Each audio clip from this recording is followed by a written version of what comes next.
नमस्कार मित्रों, मिथुन राशि वाले व्यक्तियों के लिए सप्ताह की शुरुआत थोड़ा खर्च लेके आने वाली है, थोड़ी भागदौड़ वाली है और कहीं ना कहीं आपका व्यस्तता वाला समय जाएगा सप्ताह के शुरुआती 2 दिनों में।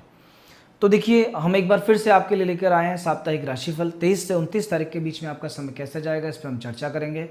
आइए शुरू करते हैं।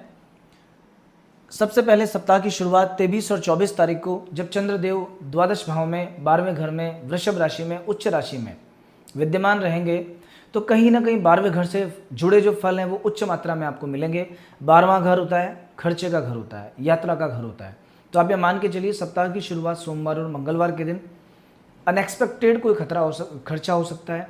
कहीं कुछ इन्वेस्टमेंट करने का मौका मिल सकता है। नहीं चाहते हुए भी पैसा किसी को उधार देना पड़ सकता है। आपकी बहुत इच्छा रहेगी मुझे नहीं देना, फिर भी देना पड़ सकता है। ध्यान रखिएगा, संभल के चलिएगा।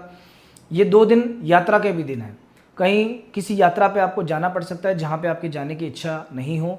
अगर आप बहुत दिनों से कोई फॉरेन ट्रिप प्लान कर रहे हैं तो एक विदेश यात्रा का भी भाव होता है। कहीं ना कहीं विदेश जाने का भी मौका आपको मिल सकता है। सप्ताह के शुरुआती 2 दिनों में पानी वाली जगह पे जाने से विशेष सावधानी बरतें। 12वां घर हानि का होता है और चंद्रमा विशेष रूप से 12वें घर में जाके पीड़ादायक बन जाते हैं। सर्दी, खांसी, जुकाम, कफ इससे पीड़ा देते हैं। नेत्र रोग बढ़ जाते हैं। यात्रा नुकसानदायक होती है। और इतना ही नहीं, पानी वाली जगह पे अगर आप जाते हैं तो गिरने पड़ने फिसलने का थोड़ा सा डर होता है। संभल के चलिएगा। अगर आप एक नौकरी पेशा व्यक्ति हैं तो ये 12वें घर में स्थित चंद्रमा के कारण कहीं ना कहीं आपको थोड़ा सा स्ट्रेस भी रहेगा। दशम भाव में भी आपके शनिदेव विद्यमान हैं और दशम भाव में स्थित शनि और साथ में आपके नवम भाव में स्थित राहु का सीधी दृष्टि पड़ रही लग्न पर। लग्न पे दृष्टि है, 12वें घर में चंद्रमा है। मन में स्ट्रेस थोड़ा सा रहेगा। नौकरी पेशा व्यक्तियों को बातचीत में बहुत सावधानी बरतनी है। ऑफिस में आपके बॉस के साथ में बातचीत है, कोई चीज़ पसंद नहीं आए तो ऐसा नहीं कि आपने जल्दबाजी में कुछ गलत बोल दिया, वरना इसका पूरा असर आपकी जो पूरी टोटल परफॉर्मेंस चलती आ रही है उस पर नेगेटिव इम्पैक्ट इसका कोई आ सकता है। थोड़ी सी सावधानी बरतना। ओवरऑल ये 2 दिन का समय आपको सावधानी वाला समय दिखा रहा है। खर्चा नहीं करना है, संभल के चलना है, समय को शांति से निकालना है। इस समय को अच्छे से निकालने के लिए अगर आप चाहें तो एक छोटा सा उपाय कर लीजिएगा कि अपने डेली थोड़ा सा पानी अपने सिराने रखें सोते वक्त और सुबह उठ करके वो पानी किसी पेड़ में डाल दें। और चूंकि ये समय शरीर के लिए भी थोड़ा सा पीड़ा कारक है तो अपने शास्त्रों में एक बहुत ही गजब का मंत्र दिया हुआ है, ओम नमो परमात्मने परम ब्रह्म मम शरीरम पाही पाही कुरु कुरु स्वाहा। ये मंत्र शरीर रक्षा का मंत्र है, शाबर मंत्र है, बहुत जल्दी फलता है। सुबह उठकर अपने हाथ को देखते हुए 11 बार इस मंत्र को पढ़ना है और उस हाथ को अपने शरीर पे फिरा लेना। इससे जो भी कोई कष्ट आपके शरीर पे आने वाला है वो उस दिन नहीं आएगा, उस दिन आप बचे रह सकते हैं। इस उपाय को आप आगे भी कर सकते हैं। आगे बात करेंगे 25 और 26 तारीख की। 25 और 26 तारीख में सूर्य, चंद्रमा और बृहस्पति 3 ग्रहों का संयोग आपके लग्न में। लग्न होता है आदमी का शरीर, उसका मन। जब 3 ग्रह यहाँ बैठे रहते हैं और विशेष तौर पे सूर्य और बृहस्पति जैसे ग्रह जब बैठेंगे तो कहीं ना कहीं कॉन्फिडेंस लेवल व्यक्ति का हाई होता है। उच्च पदस्थ व्यक्तियों से संपर्क बढ़ते हैं। जो हायर क्लास के लोग हैं, राजनेता हैं, बड़े ब्यूरोक्रेट्स हैं, बिजनेसमैन हैं, उन लोगों के साथ में आपकी नज़दीकी बढ़ेगी। निकटता बढ़ने से कहीं ना कहीं आपके मन में भी कॉन्फिडेंस रहेगा। सरकार से आपको लाभ हो सकता है। अगर आपका कोई काम ऐसा है कि गवर्नमेंट से कुछ लेन देन आपका होता रहता है, इन 2 दिनों में सरकार से जुड़ा कोई भी काम आप कर सकते हैं। विशेष तौर पे 25 और 26 तारीख में आप किसी भी ऐसे काम के लिए निकल जाइए, उस काम का परिणाम आपको अच्छा देखने को मिलेगा। अगर आप एक नौकरी पेशा व्यक्ति हैं तो नौकरी में बॉस के साथ अच्छी बनेगी, आपका मान सम्मान बढ़ा रहेगा, आपके टारगेट्स प्रॉपर्ली अचीव होंगे। अगर आप एक व्यापारी हैं तो ये समय इन्वेस्टमेंट का है। इस समय किया गया इन्वेस्ट बहुत अच्छा रहेगा।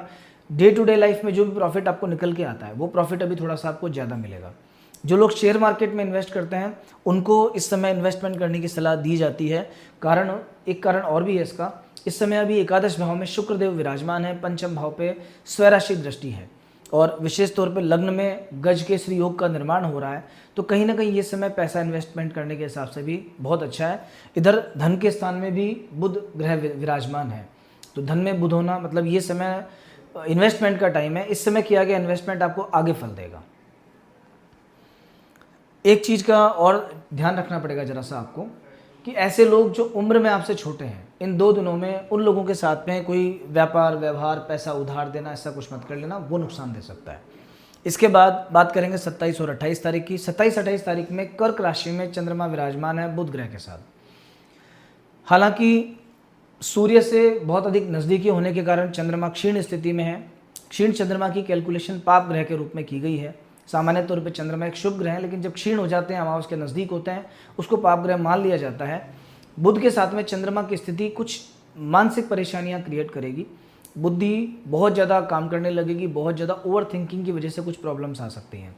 तो जो भी कुछ नेगेटिव चीज़ें आपके घर परिवार में अगर होती हैं, उन पर ज़्यादा ध्यान नहीं देना। किसी से कुछ बात हो जाए, कहा सुनी हो जाए, कोई कुछ कह दे, तो उस पर ज़्यादा गौर नहीं करना, वरना ओवर थिंकिंग के कारण आप खुद परेशान हो सकते हैं। थोड़ा ध्यान रखिएगा। इस समय बुद्धि उतना साथ नहीं देती है, तो इसलिए आपको क्या करना है इस बुध चंद्रमा के योग में कि कहीं भी इन्वेस्टमेंट करने से पहले किसी और व्यक्ति से सलाह लेनी है। अगर आपको लगता है कि कोई बहुत अच्छा चांस आपके सामने आ रहा है, किसी को पैसा देने से कुछ अच्छा होने वाला है, पहले किसी और व्यक्ति से राय लेना। दूसरा व्यक्ति जब हाँ करे तब थोड़ा दिमाग लगा के उसको आप काम को करना। अनायास या एकाएक किया गया काम आगे जाके नुकसान दे सकता है आपको।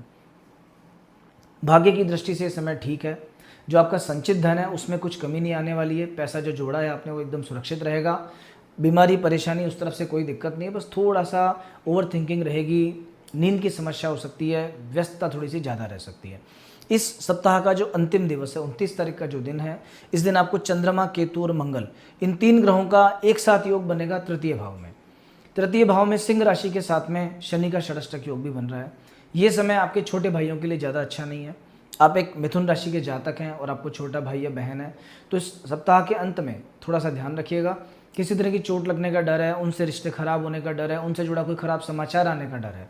उनके साथ मिलकर काम करने का समय नहीं है। अगर आप साथ में मिलकर कोई फैमिली बिजनेस है आपका, कोई डिसीजन लेना है तो आप खुद लीजिए, पिताजी से लीजिए, बड़े भाई के साथ मिलकर ले सकते हैं, पर छोटे भाई के साथ नहीं। आप कहीं आसपास कहीं ट्रैवल करते हैं अभी, तो नज़दीक का ट्रैवल करना बहुत अच्छा है आपके लिए। ट्रैवल से आपको लाभ है। कोई मार्केटिंग के टूर पे निकल जाइए, उसका परिणाम अच्छा मिलेगा। थोड़ा सा ये समय मेहनत होना दिखा रहा है। भाग्य का सपोर्ट आपको मिलेगा इस समय पे, भाग्य साथ देगा। कोई भी काम अगर आप करेंगे तो ऐसा नहीं है कि किस्मत के कारण लास्ट मोमेंट पे जाके अटक गया। जितनी मेहनत करोगे उतना फल आपको मिल जाएगा। ये समय स्टूडेंट्स के लिए बहुत अच्छा है। जो लोग पढ़ने वाले विद्यार्थी हैं, हालांकि ये वीकेंड है, सब संडे का मूड आदमी का घूमने फिरने का, रिलैक्स का मूड होता है, लेकिन तृतीय भाव में चंद्रमा के कारण कहीं ना कहीं कॉन्फिडेंस लेवल हाई रहेगा। आप पूरी नई प्लानिंग के साथ काम में जुटेंगे और संडे के दिन को यूटिलाइज करेंगे। प्रॉपर पढ़ाई आपकी रहेगी, फोकस रहेगा। तो ये स्टूडेंट्स के लिए बहुत ही अच्छा समय है। इस पूरे सप्ताह में देखा जाए तो केवल सप्ताह की जो शुरुआत है वो थोड़ी सी खराब है, उसके लिए हमने आपको उपाय बता दिया शुरू में ही। बाकी ओवरऑल ये सप्ताह बहुत अच्छा जाएगा। वैसे मिथुन राशि वाले व्यक्तियों के जो देवता हैं वो भगवान बुध हैं, भगवान गणपति हैं। अगर आप नियमित अपनी दिनचर्या में गणेश जी की थोड़ी सी आराधना शामिल कर लें, आप अगर गणेश जी के मंदिर में जाकर दुर्वा चढ़ाना अर्पित कर दें या गणेश चालीसा डेली पढ़ना चालू कर दें, तो वैसे भी आपका समय पहले के कंपैरिजन में बहुत अच्छा आ जाएगा, अच्छा आपको लगने लगेगा। ओवरऑल ये सप्ताह आपके लिए ठीक है। जय श्री राम।